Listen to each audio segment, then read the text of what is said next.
நேபாளம் இமயமலையில் அமைந்துள்ள ஒரு நாடாகும்.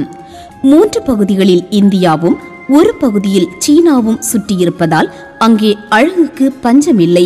எங்கு பார்த்தாலும் பச்சை பசேல் சிகரங்கள், பால் போன்ற பனிமலைகள், வருமானத்திற்கு ஏற்ற சுற்றுலா தலங்கள் எல்லாம் இருந்தும் வறுமையும் ஏழ்மையும் தான் நேபாளின் நிஜ முகம். மன்னரை கடவுளாக நினைத்து வாழ்ந்து வந்த நேபாள ஜனங்களுக்கு அரச குடும்பத்தில் நடந்த படுகொலைகள் தங்களது மனித நம்பிக்கையை தகர்த்தது. ஆனாலும் நேபாளத்தை சூழ்ந்து கிடக்கும் அறியாமை எனும் இருள் அகற்றப்படாமல் அந்த தேசத்துக்கு இனி எதிர்காலமே இல்லை என்று சொல்லக்கூடிய அளவு சத்ருவின் தாக்கத்தால் நிறைந்துள்ளது. அந்த அளவுக்கு பாவ செயல்களும் அரசாங்கத்தால் கைவிடப்பட்ட நிலைமையும் ஆன்மீக வாழ்விலே தடம் தெரியாத பயணமும் நேரடியாகவே நாம் காண முடியும். இதற்கு தீர்வுதான் என்ன? இவர்களுக்கான மாற்று வழிதான் என்ன? சர்வ வல்லமையுள்ள தேவனாகிய கர்த்தரின் சுவிசேஷம் மட்டுமே இந்த மாபெரும் மாற்றத்தை கொண்டு வர முடியும் என்ற அசைக்க முடியாத நம்பிக்கையோடுதான் இன்று எத்தனையோ ஸ்தாபனங்களும் ஊழியங்களும் செயல்பட்டு வருகின்றன. நேபாளுக்குள் கடினமான பாதைகள், வேதனையான சூழ்நிலைகள், முடியுமா என்ற சவாலான பயணங்கள், இவற்றையெல்லாம் தாண்டி நமது பரமதேவனின் பாதுகாப்பு. பிறகென்ன நம் பயணம் தொடர்வதற்கு? தரிசனம் தந்தவர் கரிசனை காட்டாமல் இருப்பாரோ? அந்த தேசத்தின் ஆண்கள் எல்லாம் அழகாகத்தான் இருக்கிறார்கள். உழைப்பதற்கோ அகங்காரம் நிறைந்தவர்கள், போதை வஸ்துக்களின் சொந்தக்காரர்கள், தன்னை சுற்றி இருக்கும் அடிமைத்தன இருளை அறியாமல் அதையே அணைத்துக் கொண்டவர்கள். பலர் கூர்க்கா வேலையை நேசித்து புலம்பெயர்ந்து விட்டார்கள். ஒரு குடும்பத்தின் தலைவரையே நாம் கர்த்தருக்கு சொந்தமாக மாற்றிவிட்டோமானால் அந்த குடும்பமே இயேசுவுக்கு சொந்தமாக மாறிவிடுமே. இதனால் பரலோகத்தில் எத்தனை பெரிய மகிழ்ச்சி! அதே போல மேற்கத்திய அலங்காரத்தை முதன்மையாக்கி, பரிசுத்த உறவுகளை இரையாக்கி, அர்த்தமற்ற ஆபத்துகளை சொந்தமாக்கிக் கொண்ட நேபாள பெண்களின் கலாச்சார சீரழிவை மாற்றி அமைக்க அவர்களுக்கு தேவை இயேசுவின் சுவிசேஷம்.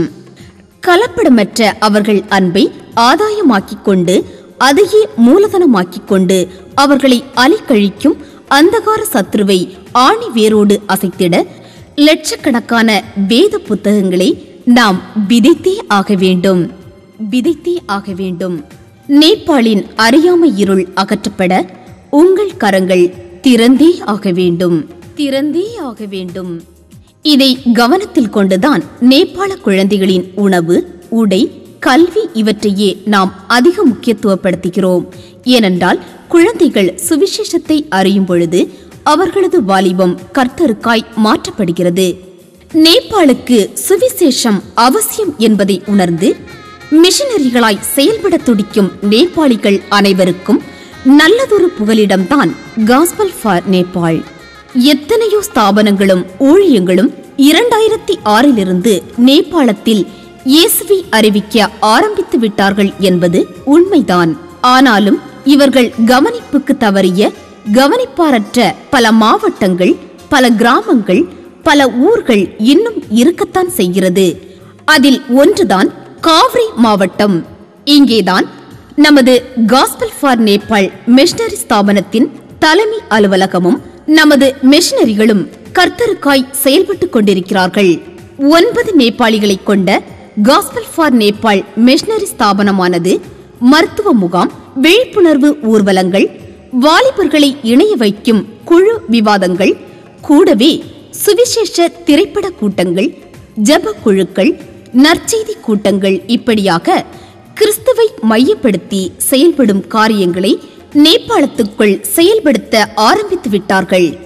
நேபாள கலாச்சார சீரழிவை மாற்றி அமைக்கும் ஒரு மாபெரும் அறக்கட்டளையாக நேபாள அரசாங்கத்திலும் இந்திய அரசாங்கத்திலும் பதிவு செய்யப்பட்டு இன்று கர்த்தரின் மகிமைக்காக முன்னேறி வருகிறது. நேபாளத்தில் நடத்தப்படும் கூட்டங்களும் அங்கே சொல்லப்படும் சுவிசேஷங்களும் வாலிபர்களை கர்த்தருக்கு சொந்தமாக மாற்றுகிறது. அங்கே ஒரு கூட்டம் வாலிபர்கள் கண்ணீரோடு கர்த்தரண்டை சேர்ந்து கொண்டுதான் இருக்கிறார்கள்.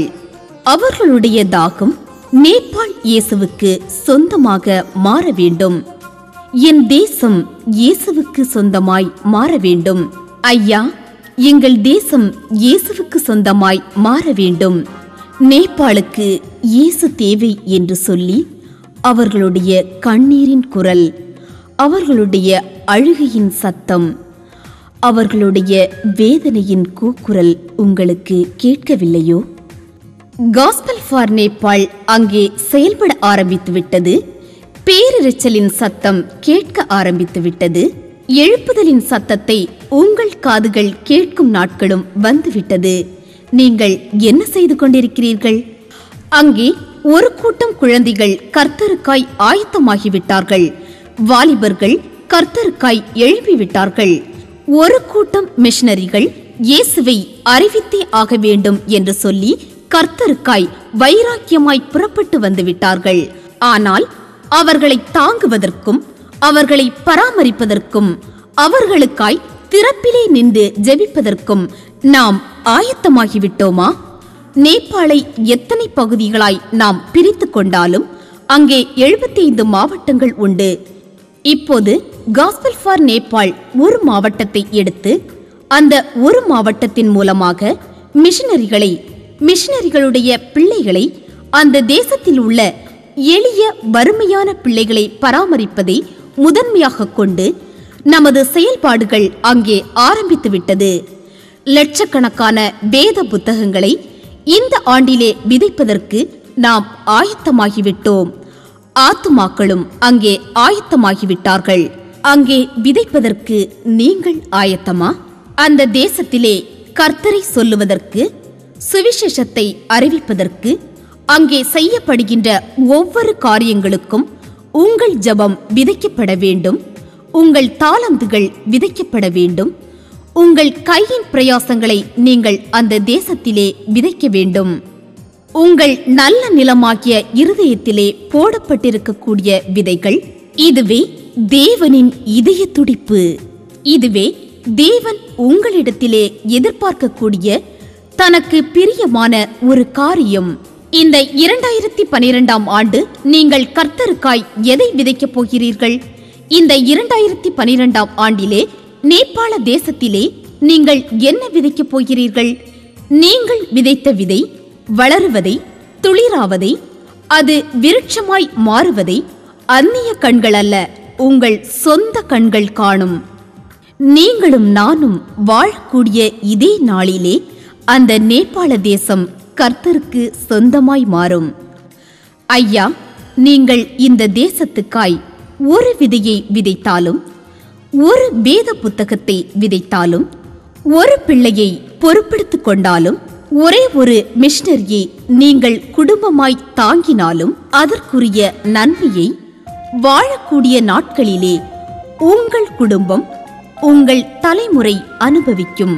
அதுதான் இந்த விதைகள் உங்களுக்கு சொல்லக்கூடிய ஒரு சத்தியம். இவற்றையெல்லாம் பார்ப்பதும் கேட்பதும் மட்டுமல்ல, உங்கள் கடமை தேவனுக்காய் செயல்படவும் நேபாளுக்காய் எழும்பவும் இந்த விதைகள் உங்களை சற்று சிந்திக்க வைத்தது மறக்க முடியாத ஒரு உண்மை. இன்னும் ஏன் எழும்புவதற்கு தாமதிக்கிறீர்கள்? இன்னமும் எழும்புவதற்கு உங்களுக்கு தடையாயிருப்பது என்ன? இதோ Heaven TV Gospel for Nepal ஸ்தாபகர் சகோதரர் மேத்யூ உங்களோடு. என் அன்பு தேவ ஜனமே, இந்த விதைகள் நீங்கள் பார்ப்பதற்கும் கேட்பதற்கும் வியப்பதற்கும் மட்டுமல்ல, இன்று முதல் கர்த்தருக்காய் செயல்படவும் இந்தியாவின் ஒரு மூலையிலிருந்து கொண்டு கடைசியிலே உள்ள இன்னொரு தேசத்திற்கு இயேசுவின் சுவிசேஷத்தை கொண்டு செல்வதற்கும் இந்த நாளிலிருந்து செயல்படுவதற்கு நீங்கள் எடுத்திருக்கக்கூடிய இந்த தீர்மானத்திற்காய் நான் கர்த்தரை துதிக்கிறேன். விதைப்பவனுக்கு விதையையும் புசிக்கிறதற்கு ஆகாரத்தையும் அளிக்கிறவர் நமக்கு விதையை அளித்து அதை பெருக பண்ணி அதன் நீதியின் விளைச்சலை வர்த்திக்க செய்யக்கூடிய தேவனின் பலத்த கிரியை நம்மை கொண்டு அந்த தேசத்தில் நடக்கப் போகிறது. அங்கே ஹெவன் டிவியின் காஸ்பல் ஃபார் நேபாள் செயல்பட ஆரம்பித்து விட்டது. மிஷனரி பணிகள் நேரடியாகவும் மறைமுகமாகவும் மிக விரைவாய் துரிதமாய் நடைபெற்று கொண்டிருக்கிறது. இன்று எங்கள் தேவை உங்கள் ஜெபம். உங்கள் ஜெபங்களில் இந்த நேபாள் தேசத்தின் எழுப்புதலுக்காய் ஜெபியுங்கள். அந்த தேசத்துல கர்த்தரின் சுவிசேஷத்தை விதைப்பதற்கு நமக்கு கிடைத்திருக்கக்கூடிய இந்த அரிய சந்தர்ப்பத்தை பயன்படுத்தி சுவிசேஷம் முந்தி பிரசங்கிக்கப்படுவதற்கு நம்மால் இயன்ற காரியங்களை செய்வதற்கு நாம் முன்வர வேண்டும். இந்த விதைகளானது நிச்சயமாய் உங்கள் நலநிலமாகிய இருதயத்தில் விதைக்கப்பட்டது போல நொடிந்து போன அந்த நேபாள் தேசத்தின் நிலங்களில இயேசுவின் சுவிசேஷத்தை விதைப்பதற்கு உங்கள் மனங்களையும் உங்கள் கரங்களையும் கொஞ்சம் திறந்து அந்த தேசத்துல விதைக்க முன்வாருங்கள். நேபாள் தேசத்தின் எழுப்புதலின் சத்தம் உங்கள் காதுகளில நீங்கள் வாழுகிற நாட்களில கேட்கும். நீங்கள் பார்த்த காட்சிகள் ஏதோ பரிதாபத்திற்காகவோ அல்லது ஏதாவது கிடைக்காதா என்ற ஒரு ஏக்கத்திலோ அல்ல. எப்படியாகிலும் தப்பிப்போன ஒரு மார்க்கத்திலிருந்து ஒரே ஒரு ஆத்துமாவையாவது ஜீவ மார்க்கமாகிய கர்த்தரின் மந்தைக்குள்ள சேர்க்க வேண்டும். அப்படிப்பட்ட உன்னதமான அனுபவத்தை நாம் எல்லாரும் பெற்றுக்கொள்ள வேண்டும். நாம் பெற்ற சந்தோஷத்தை நேபாள் தேசத்து ஜனங்களும் பெற்றுக்கொள்ள வேண்டும் என்ற ஒரு பெரிய தரிசனத்தோடு செயல்பட்டு வரும் Heaven TV Gospel for Nepal missionary ஸ்தாபனத்தோடு இணைந்து செயல்படுவதற்கும் பங்காளராய் மாறுவதற்கும் தீர்மானம் எடுத்துக்கொண்ட நீங்கள் ஒவ்வொருவரும் கடைசி மட்டும் எடுத்த தீர்மானத்தில் நிலை நின்று கடைசி மட்டும் கர்த்தருக்காய் மாத்திரம் செயல்படுவதற்காய் உங்களை அன்புடன் அழைக்கிறேன். இந்த அரிய சந்தர்ப்பத்தை பயன்படுத்திக் கொள்ளுங்கள். நீங்கள் பெற்ற சந்தோஷத்தை, நாம் பெற்ற இந்த சுவிசேஷத்தை, நாம் அனுபவித்துக் கொண்டிருக்கும் இந்த உன்னதமான உறவை அந்த நேபாள் தேசத்து ஜனங்களும் பெற்றுக்கொள்ளட்டுமே. இன்னும் ஏன் நீங்கள் தாமதிக்கிறீர்கள்? இன்னும் ஏன் மௌனமாய் இருக்கிறீர்கள்? இப்போதே எழும்புங்கள். உங்களுக்கான திறந்த வாசல் அந்த தேசத்திலே உண்டு. வாருங்கள். அறுவடை காலத்தில் மௌனமாயிருந்தால் அறுவடை இழப்பாயே. ஆண்டவர் காலத்தில் மௌனமாயிருந்தால் ஆத்துமா இழப்பாயே. இது சிந்திக்கும் காலம், செயல்படும் நேரம், மௌனமாயிருக்காதே. இது சிந்திக்கும் காலம், செயல்படும் நேரம், மௌனமாயிருக்காதே. சுவிசேஷத்தை விதைப்போம், நேபாளத்தில் அறுப்போம். நேபாள் தேசத்து எழுப்புதலில் உங்கள் பங்களிப்பு என்ன? சுவிசேஷத்தை விதைப்போம், நேபாளத்தில் அறுப்போம்.